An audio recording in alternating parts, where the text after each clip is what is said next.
Number 10, We Hate You, Electric Wizard. Electric Wizard are a doom/stoner band from merry old England. A lot of their music in itself is influenced by isolation and the bizarre, focused around making the heaviest sound they can. In the year 2000 they released the album Dope Throne, featuring the song We Hate You. According to the lead guitarist, the song was written not long after the attack on Columbine and was directly influenced by the event. However, the lyrics and tone were more focused and based on their own experiences at school, and he recalls hour-long music jams in his shed in which he would play with illegal guns he stole from his grandfather and homemade bombs which really rarely worked. When somebody actually brought their own weapons to school, he couldn't believe his eyes or ears. Number 9, Columbine, Filter. Ah, Filter. The band that hardly anyone remembers, except for the people that do remember them, and boy do they let you know that they exist. Back in 2002 they dropped this little ditty, which is basically a big fuck you to rich snobby kids before the shooting happens, and the protagonist starts to question why and what caused this violence, yet all the while staying unrepentant. If nothing else, it has a catchy chorus.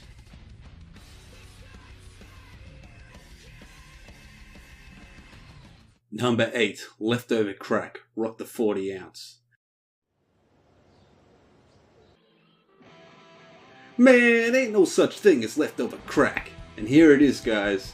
Probably the band that took the least tasteful route in being inspired by Columbine. Leftover Crack themselves are everything you can love in punk. Loud, obnoxious, and offensive. And boy did they cause themselves a shitstorm with this one. The lyrics themselves aren't all that bad or mention the shooting apart from the opening words, but what really caused the shit-nado was the t-shirt they used to promote it. It featured Eric and Dylan holding up a 40 to each other, toasting over an actual image of Danny laying dead on the pavement. The image became a t-shirt and also a sew-on patch, and has become somewhat of a collectible for those with morbid curiosity. Number 7. All in Vain, Atlas Losing Grip.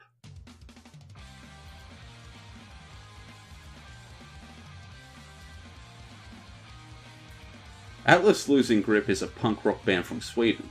They released their first album back in 2008, and with it also All in Vain, a song which talks about weak gun control laws in America. It also directly mentions Columbine and how it influenced other teenagers to commit school shootings and how easy it is for them to get the guns legally in the country. The song doesn't have too much in the way of lyrics, but it gets its message across fast and directly, which is what makes this different from a lot of other songs on the topic which are more drawn out and emotional.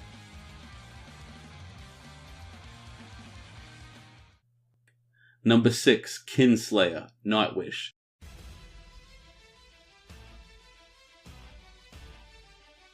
Hailing from Finland, Nightwish are a symphonic metal band and have produced the song Kinslayer from the album Wishmaster, released just a year after the shootings.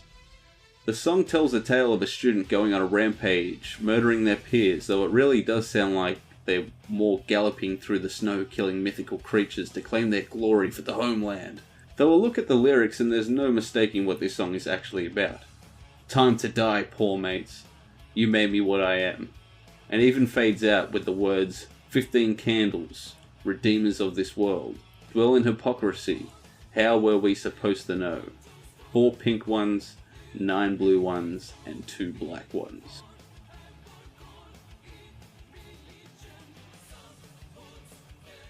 Number 5, rival Pearl Jam.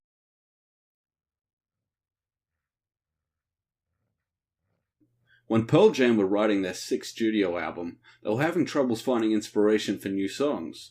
The old was still new, but they were hungry to make more music that would touch on controversial things hitting the news, including the Columbine massacre. In an interview with MTV, Stone Gossard talked about Rival, stating that he had started writing it just after the news hit the TV. He said there was just this kind of melody that would run through his head after Columbine happened. I put myself in the mindset and tried to think about what these guys must have been thinking the night before. It's about his reflections on the massacre, and he simply starts it with, all my rivals will feel what I have in store, my gun. Pearl Jam has been known to touch on these topics in other songs such as Jeremy, and even though Rival never quite hit the same level of popularity, they were one of the first bands that found inspiration in Columbine to write a song in their level of fame.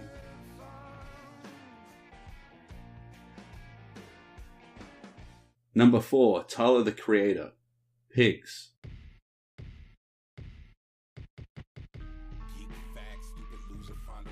Another hip-hop song written with a raw style. Tyler made no effort to hide his inspiration for this song. He wanted to get in the mind of Eric and Dylan in his own words. I tried to write a song from their perspective, to try and figure it out. Those kids were nerds, fucking dweebs. I'm intrigued as to how they thought, not what they did. How do regular kids become what they became? This wasn't the first time he had touched on the subject either. He copped some heat back in 2011, dropping a tweet saying Eric and Dylan were probably the cool ass N-words. Although none of this should be surprising, Tyler isn't exactly known for shying away from the ugliness of the world.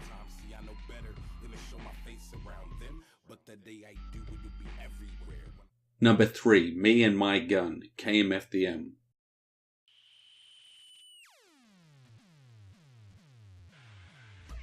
Let's talk about one of Eric and Dylan's favourite bands, which we all know for songs like Son of a Gun, Anarchy and Stray Bullet. We also know that the band wasn't too pleased when they found out Eric and Dylan followed them, but back in 2009 they released a song, and it doesn't quite mention Columbine anywhere, but it revolves around school shootings, and how a person prepares themselves to commit such an act. We hear names of various guns and small references to what might be Brenda Spencer, and also how the media tries to blame these bands for all the other prior school shootings, just like Columbine, and how we all know the hate they received after these happened. In the middle of the song we can hear, "Now listen up kid, it ain't cool to shoot up your school," and it comes off as kind of comedic relief. On top of all this, it has been debated about whether the song Witch Hunt was written about Columbine. It has been argued back and forth whether it was influenced by the event itself when it's written about Eric and Dylan, or how the band themselves were treated after. Have a listen and you be the judge, and let me know down in the comments.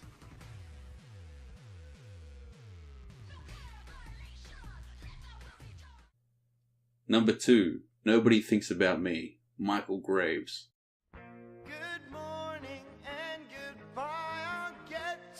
When Michael Graves left the Misfits, he joined the Marines and then went on to record this song for one of his solo albums. It starts off slow at first and we can't really make out what it is, but in the middle of the song it blows up nice and loud and clear. Good Morning Columbine. The title of the song gives the rest of the message, and like every other song with Columbine in the lyrics, we can hear the story of someone who is socially rejected and has so much hate and is about to commit something dangerous. Lyrics that can really remind you of Eric and Dylan.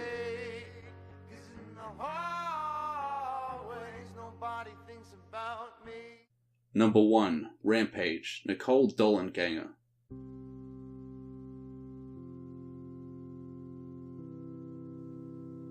Most songs about Columbine are either rock or rap, and they convey anger and frustration, but with Rampage, everything is totally different. When we hear it for the first time, you can feel the sadness and melancholy in Nicole's voice. You can feel the romanticism that many Columbiners have tried to add to Eric and Dylan's image. The song even directly samples Hitman for Hire and uses Eric's real voice. Many have said that the song is very fangirlish, while others say it's the total opposite of that, and it's actually all about the fandom the event created.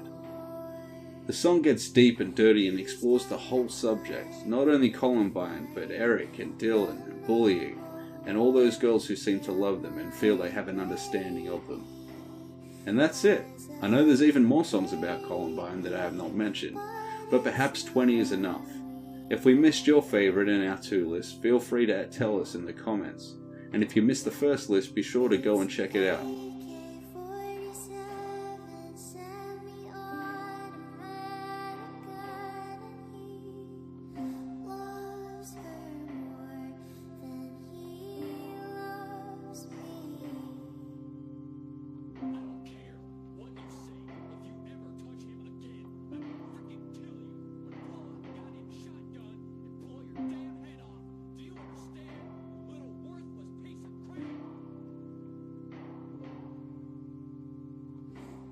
sleep.